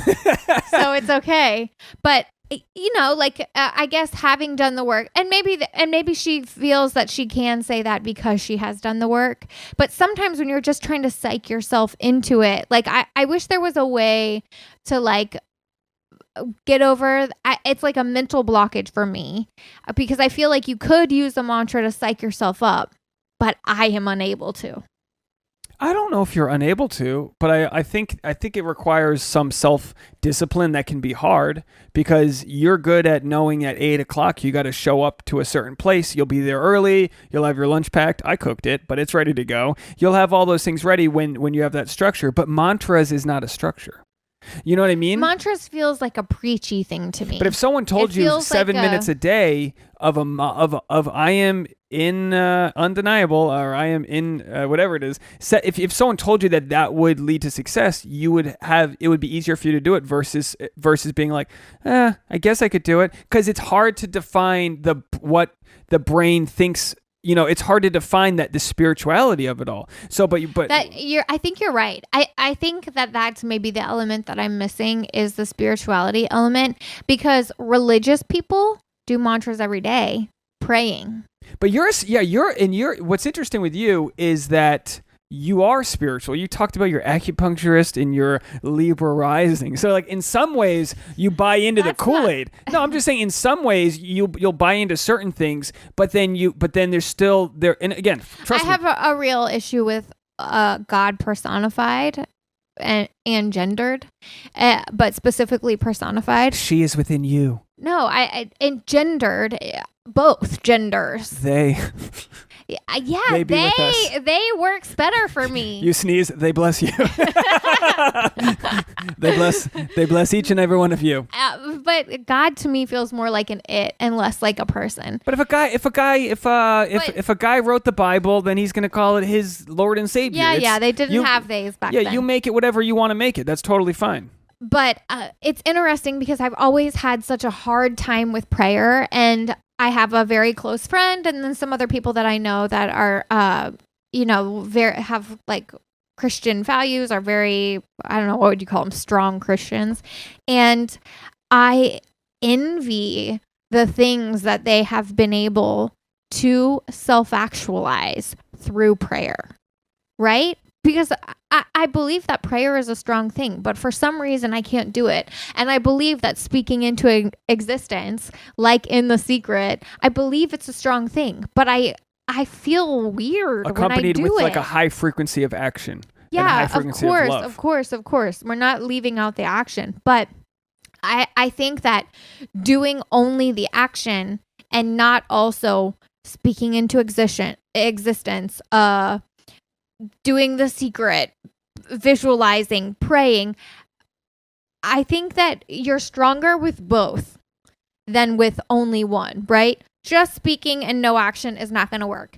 Just action and no speaking. You'll run in circles. Also feels like, it feels like you're running with cement blocks on your feet. Well, Jordan Peterson has been asked a bunch what he thinks about religion, and he says basically that it's been proven that people that are religious, we're not talking about zealots or people that are that do believe in something bigger than themselves, tend to live a happier life. So it's almost like people that are because they're more tuned in to seeing the big picture. Yeah, and it's like if you just operate with the belief that in the optimism that there's a greater cause, you might go into life with less of a fatalistic approach. Like I do believe I've got a message to share, and I do believe that all of my little every podcast I'm getting better and better at learning how to broadcast that, and also just like Erica was saying, and of course you, it's like living.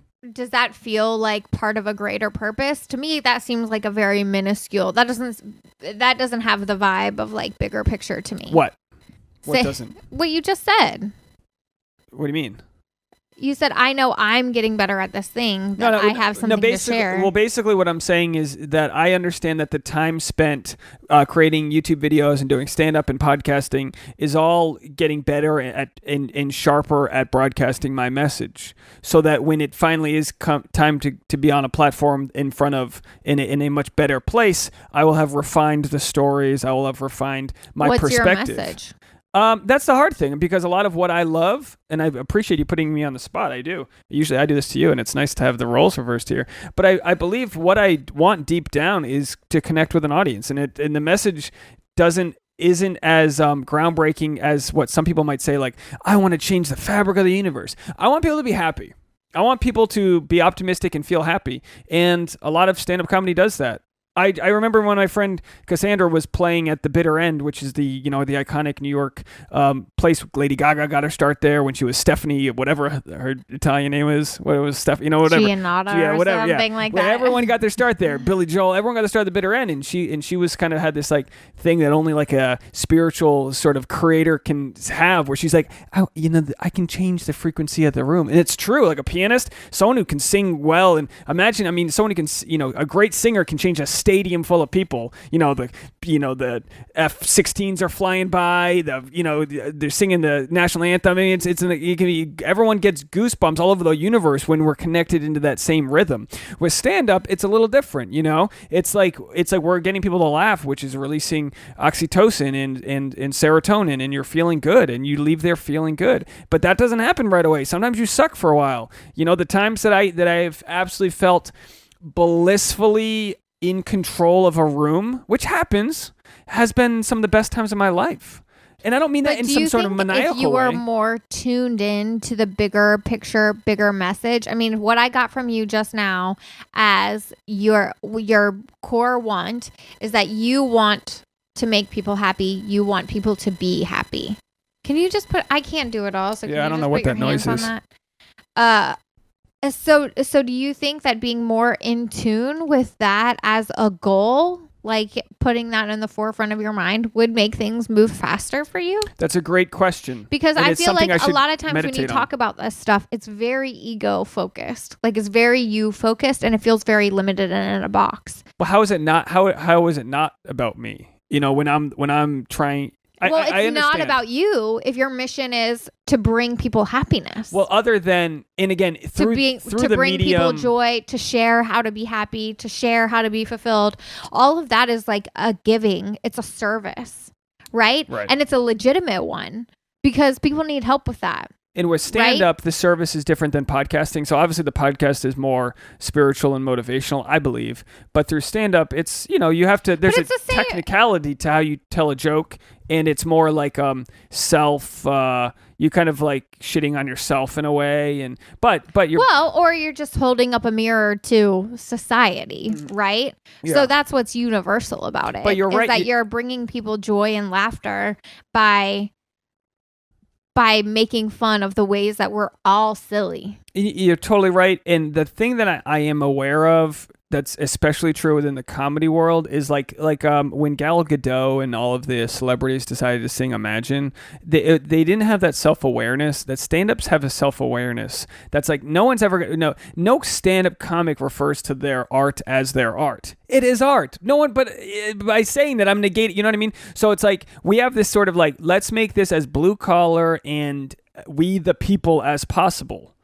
But also, we all want sort of the same thing, but there's just different ways to get there. Some comics are less needy than others, but through the end, there's no greater thrill than getting that audience to feel that love in that afterwards. Also, there's no better. Let me just tell you this: there's no better thing than saying, "That's my time. I'm Dave Neal. Everyone have a great night." There's no better thing than after you've done well, because everyone in the audience is waiting for that moment. It was so cool to me before I ever thought of doing stand-up, watching comedy, waiting for the comic to get to the part where they say that's their time. It's something we never talk about, but it's like in probably 95% of stand-up performances, the comic doesn't necessarily know when that's going to be. In your floor routine of gymnastics, you're ending on the triple somersault thing. You know what you're ending on. Stand-up's a little bit more like jazz, where you have the bits, but you don't know where you're gonna. And you know my act well enough that you've been to shows before where you're like, why'd you do that joke, or why'd you do this? And I know you don't really want to know the answer because I'm gonna take 20 minutes to tell you.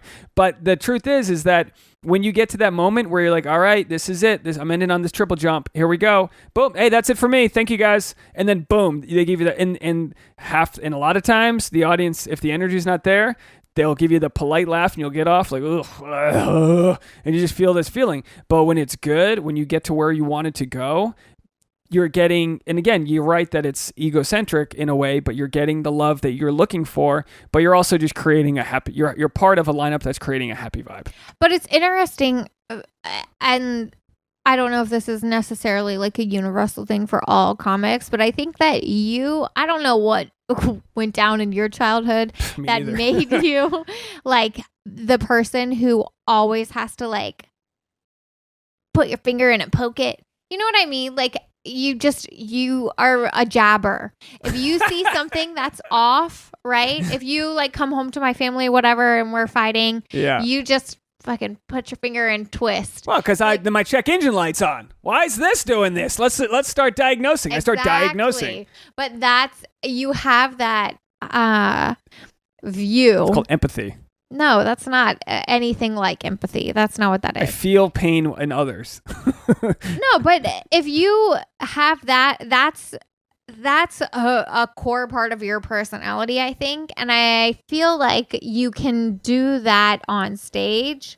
Like poke your finger in, like when the room's a little weird. Oh, you're saying it's you like poke into it, lean into it, and it's bad for me. No, I'm not saying that at all. I'm saying that's like a gift, and that maybe is part of your bigger calling. Oh, well, I will take the compliment within that saying somewhere. Why are you acting like it's not a compliment? No, I'm surprised that it is. I'm trying to help you. I was getting ready to be defensive. I'm like ready to go, like, you wanted to fucking fight me? I'm like, well, thank you. I think that was, you tell me what my calling is. I appreciate that. No, I'm trying to help you tune in to what might be your higher purpose, because I think it's an important thing for everybody to tune into.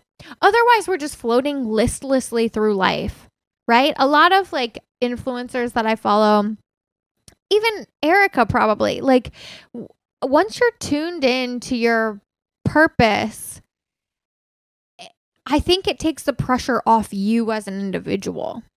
There's this one Instagrammer I follow. Her handle is officially Quigley. She goes by Quigley or Quigs.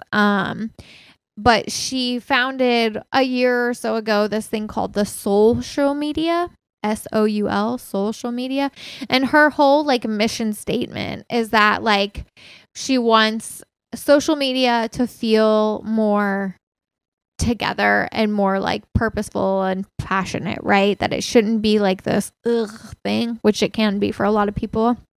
And it should be more of like a thing, like sharing positivity and honesty.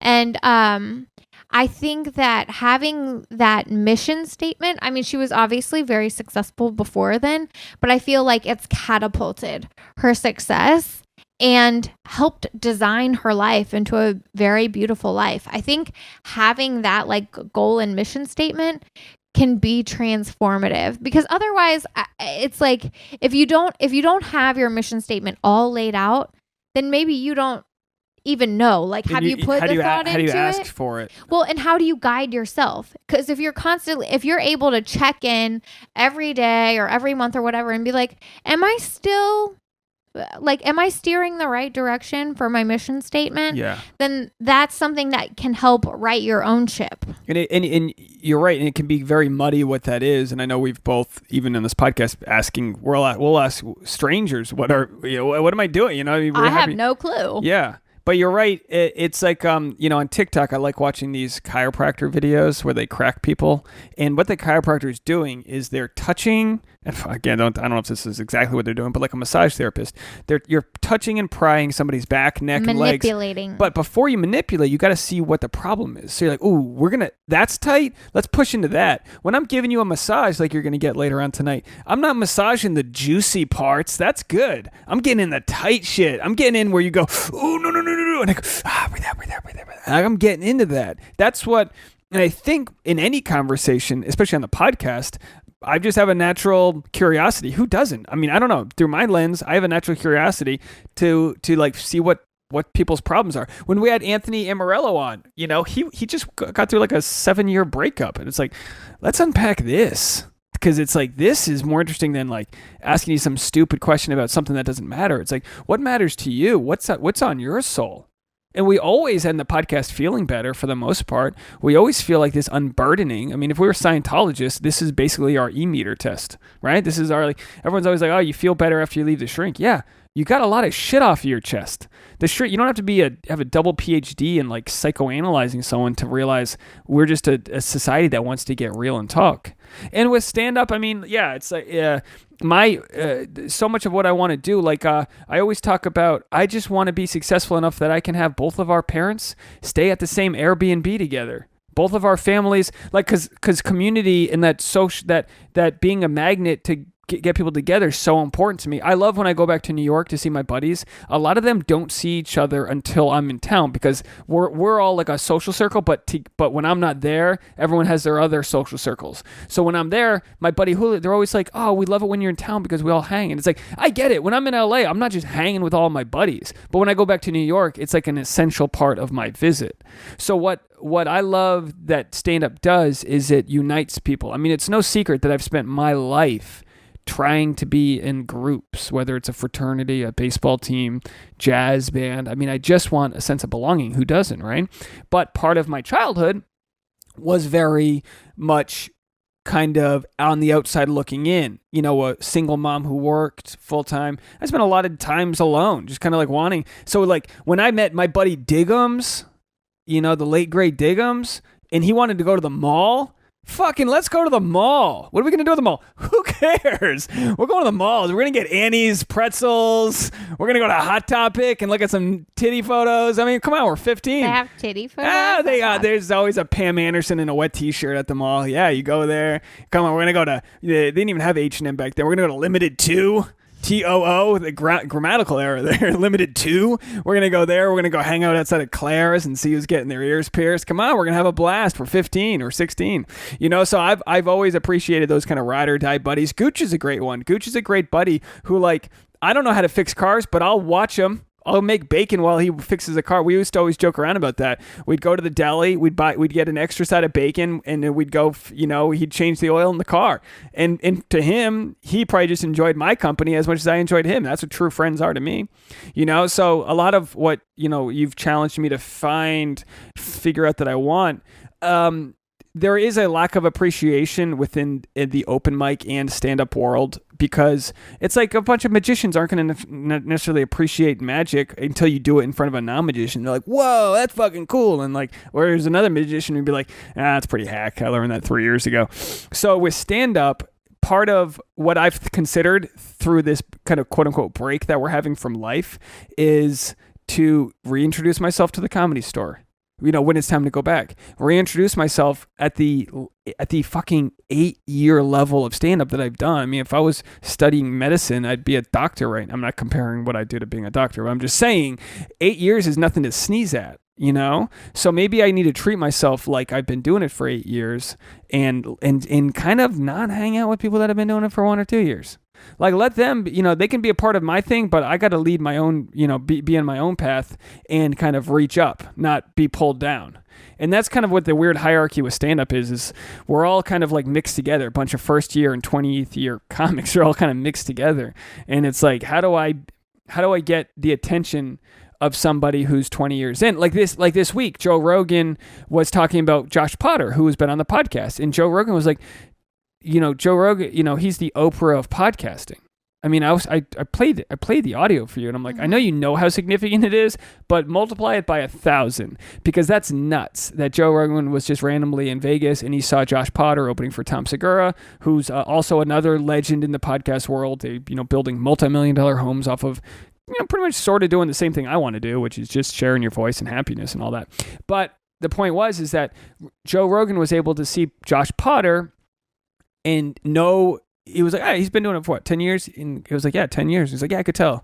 He's an expert in stand-up, having done it for 25 years, where he can look at Josh Potter and go, yeah, I can tell. Yeah, he's funny, but I can tell exactly where he is and get that respect. And it's like, well, I want to be the Josh Potter that does my own thing. And then comics love to hang out at the perimeter at the back of the club, right? So like you can be on stage doing your thing. You don't know who's listening. A lot of times the green room is far enough away that, it's quiet, but if a comic's crushing, they can hear. And every comic wants to do well enough that the green room can hear you crushing.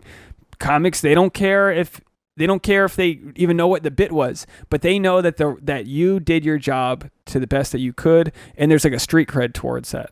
And how the fuck am I supposed to even mingle with these people if I'm too afraid to waste my time going to the store? Because that's what it comes down to, is I'm just like, ugh, I don't want to be a part of some club that I'm not in. Like, I value the tribal situation so much that I don't even want to be on the fringe of a place I'm not wanted. Yeah. Yeah, that's understandable. I don't have a solution for you. I think it's just interesting, though, because we have so much going on. You've got your YouTube that you're really focused on right now and building, and I think that's a great thing. Don't say that with a question mark in your eyes. Not a question mark. I'm making a list. Sometimes I have to think while I talk. Tell your unlike face. You. No, but you've got YouTube going on. We've got the podcast. You've got stand-up. And it's like, sometimes I think that Erica was talking about being too married to the journey, or however she said it, like being too focused on how you're going to get somewhere. And I always think of like a horse with blinders, right? Like when you're too married to how it's going to go, what the process is going to look like, you don't leave yourself open to the detours, right? And I think that like you're allowed to have multiple baskets, right? Yeah. So you have your eggs in different baskets. And when one of those goes well, or just, I mean, it's so funny because like with a Mimosa show and YouTube and everything else, the podcast, people are paying attention to what's going on in their periphery, right? How many times have you had people be like, wow, you're really killing it, man. I see your stuff on YouTube. I see the podcast. Yeah, you're I right. want to get on the Mimosa show. And they have this By idea. cleaning it up a little bit, they respect it more. They're like, oh, that looks really nice what you're doing over there. No, but just my point is that like, just because you don't necessarily feel like you've got it all together doesn't mean other people think you don't have it all together. Deep. And maybe your absence from open mics for the next 2 months, I wouldn't think of it as an absence. I would think of it as like a redirect or a detour, like putting your focus back where it's supposed to be on YouTube, on the podcast, because all of those things work hand in hand. And like people come to you and say, hey man, it's so great to see you. And they value you as a stand-up comedian more because they have been seeing these other things going on in their periphery. Yeah. Right? It's like I kind of learned that before this pandemic, where I was kind of like, you know what? Whether I push 1,000, it's like I use the analogy with pitching. If you throw at 100% velocity, if I throw at 100% velocity, I can throw 86 miles an hour. If I throw at 80, or if I throw at 90% velocity, I can throw at 84 miles an hour. So it's not a perfect linear. Like you can only work so hard at such a velocity before it's not, the ends aren't worth the means. Does that make sense? I don't know if I said that right. So rather than drive myself crazy and burn out, find out that 45 miles an hour is don't do this on the highway, folks, but 45 miles an hour is the best miles per gallon for the vehicle. So while the thing can go 90 and it can go 20, let's find the cruising pace of pushing myself at a certain, because I'll always try to push myself too hard. That's my problem. And what I was finding out was I'd spend X amount of hours on the side gig, and then I was filleting my passions so tightly that I was cutting off all joy that came from them. I'd be so rushed to get home to see you because I worked all day, then ran to a mic, and then I'd miss out on the hang that happens after the mic, which is where you meet the other comics, you kind of like suck each other's dicks and like, you know, talk stand up, doing all this stuff that would be nice because then I wouldn't have to bring it home to you. So I need to get back to like the hang of it all, because that's the part to me that's missing with the performance of it all, is like the networking and meeting everybody. That's why it's always like you can be a road comic who just travels all over the country, but if you're not hanging with the movers and shakers, you'll never meet the people that are going to ask you to open for them. You'll never meet the people. So like I need to get back into like sort of appreciating stand-up in a way where I'm watching the pros do it. I mean, we live several miles away from the greatest comics in the history of the universe, and I'm not really watching them perform. And I need to be watching them and instead of, you know, watching, being in a room full of open micers. So that's kind of like putting myself into the right mood. But what you said was, I think the most genius thing you've ever said, which is if other people believe in you, you need to kind of like acknowledge that, so then you'll kind of fake your own feelings to match theirs. You know, you said it more eloquently than that, but well, sure. Did I lose you? No, I mean, I think that's like, you know, they always talk about fake it till you make it. And like, I find it really hard to fake it. I find it really hard to do affirmations. Well, can I interrupt you real quick and tell you what I think what works for you? And I know we got to get out of here. You guys don't have anywhere to be. Listen up. We're not going anywhere. You're doing laundry. You're hanging out. I think for you, you're so goal oriented which we all are, that it's, if you spend an hour making an Instagram post, and folks, yes, it can take that long when you're trying to tag people and get the hashtags and make it sound right. You just updated your Instagram, right? You changed your bio. It looks really good. It looks great, honey. You did a great job. And all that. I didn't know what the fuck you were doing in bed till 5 p.m., but hey, it's a quarantine, folks. What are we doing? Tasha's in bed till 5. So we made the bed when sunset. So that's what we did. Who cares? But the point is that you're able to see like short-term goals, I think, a little bit easier than long-term stuff. She's ignoring me right now. You're able to see short-term goals easier than long-term things. It's easier for you, and again, we're all that way. It's easier for you to know that you just banged out an Instagram post than it is to like work on your website. Because that's just not going to be done right away. And you talked about this, I think, on last couple episodes, where it's like long-term goals, you struggle more to get into them because you know you're not going to finish it then. So you don't have this sort of like pat myself on the back, I'm done with it, like you do uploading an Instagram post.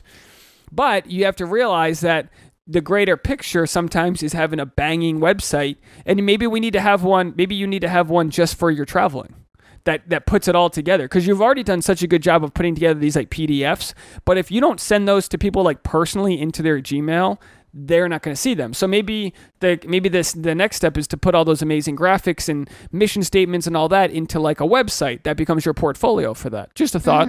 But now during the quarantine is a perfect time to do all that, because we ain't going far. We're not going far. You know, all we can do right now, and I'm challenging the audience who's listening, is sharpen the knife. That's all we're trying to do, is sharpen the knife. What book is that from?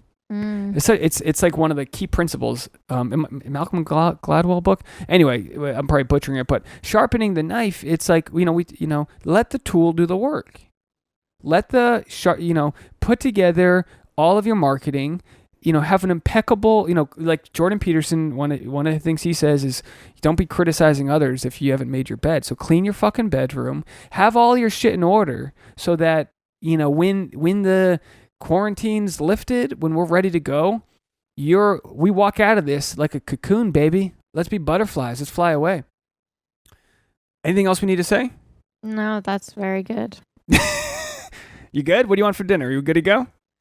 We have a good night ahead of us. It's still sun out. We're gonna go take a walk at sunset. We're really having a blast out here. Again, not making light of any of those that are having any problems. Let us know, folks. I read an article today that most podcasts are down about 40% of their downloads because people aren't commuting to work and they're not listening. And hey, look, I don't doubt you. I'm barely catching up on all the podcasts I listen to. So if you guys are out there and to my loyal listeners, we appreciate you guys so much. If you could just share us with your friends in whatever medium you use. If you use Instagram, screen grab this right now, throw it on your stories, tag a friend, let them know we're out here for them. I think this episode was chock full of really beneficial things we can do right now in our journey. And if anyone has the funds and the means and the love, we would appreciate if you checked out our Patreon, patreon.com/thesap. It's a private membership community where we do extra podcasts. I'm doing them once a week. I promise twice a month. I'm doing them once a week. I don't give a fuck. I'm over-delivering, folks. We're out there. We got 17 members. And again, that might sound like small numbers to some people out there, but I am so grateful for those 17 and the people that have come and gone in the past. We got about 80 hours or so of different episodes. Jonesy and myself just did a Skype interview because we're quarantined here, where we do weird news. We got every month, him and I get together. Tasha's been a part of those. They're a ton of fun, where we just read the weird news. We riff. It's totally irreverent. And it makes a big deal. You know, it's in the course of the last year since we got it going, it's made about $1,600. And it ain't small potatoes, folks. When I'm in the bread line, that $1,600 is looking good. We've upgraded our sound studio, new lighting. We're going to get a new sound mixer because this one's been, we've used it since the Reagan administration. So we're still using cassettes over here, folks. We got to rewind the cassettes and please be kind, rewind. But every bit makes a big difference. So we're really appreciative of those that have stuck around. And if you can find the time to even check out the Patreon, even if you've never used it before, it's just an app you download, and there's a small different tiers of memberships. And in times like now, when we're just out here kind of broadcasting into the abyss, we appreciate you guys. I'll say this, Tasha. I know you kind of said this in jest, but you said the podcast was dying because I was complaining that we've lost a few downloads through the pandemic. But it's been acknowledged from the podcast community on Reddit, from multiple podcasts all over the planet, that a lot of podcasts are struggling right now. It's just people are watching the news. They're doing other things. There's pressing issues. Not everyone's wondering about how to get laid or whatever we're doing. They're going live on Instagram. So maybe we should do a podcast episode or two live.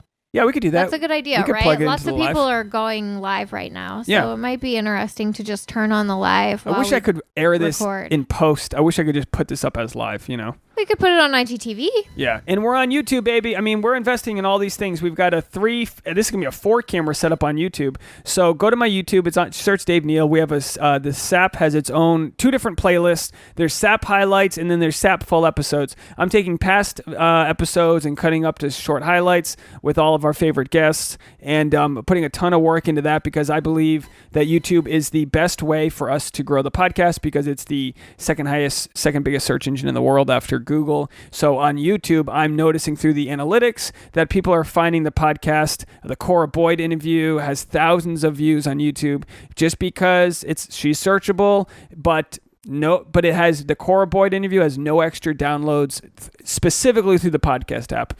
So why do you guys care? I'm just sharing some insights. You guys stuck around this long. I'm going to share the insider info with you guys that I just feel like that I need to invest in letting people find us through YouTube. And then, because this is what I do. If I find a cool clip on YouTube, I'll be like, oh, that's cool. But then I want to go watch it while I'm doing laundry. I'll find that same episode on my podcast app and I'll start listening to the audio. So we're out here, folks. We're not going away. We appreciate all your support, whether it be through giving us ratings and reviews or joining the Patreon, or if you want to just throw us a Venmo or PayPal, it's your boy's not turning it down, but we appreciate at the very least you're listening. And as I tell everybody, if you've listened to more than 5 episodes and haven't written in, you are in timeout. sexactuallypodcast@gmail.com. Write in. Just tell me you're doing okay. Where you writing in from? We just got to meet Jake from Georgia. He's on the Patreon. We appreciate hearing from him. It helps us triangulate our listeners and know where everyone's at. So Vic, you're on your way back to Virginia. We hope you're doing well. Oz in Canada. Everyone else, we got Jamie Lynn slutting it up in Chicago. I'm just kidding about that. But are you slutting it up? We don't know. Let us know. What's going on over there? Slut in quarantine. Oh, you could slut in quarantine. I guess you could swipe in quarantine. Swipe and... Which should the podcast title be? Slut in quarantine or swipe in quarantine? Swipe in quarantine would be a good one. That's not related to our content of this episode at all. All right, well then I'll put it in the bullet points afterwards. Hashtag swipe in quarantine. Thank you guys so much for listening, and we'll see you next week. Bye, everybody. Bye.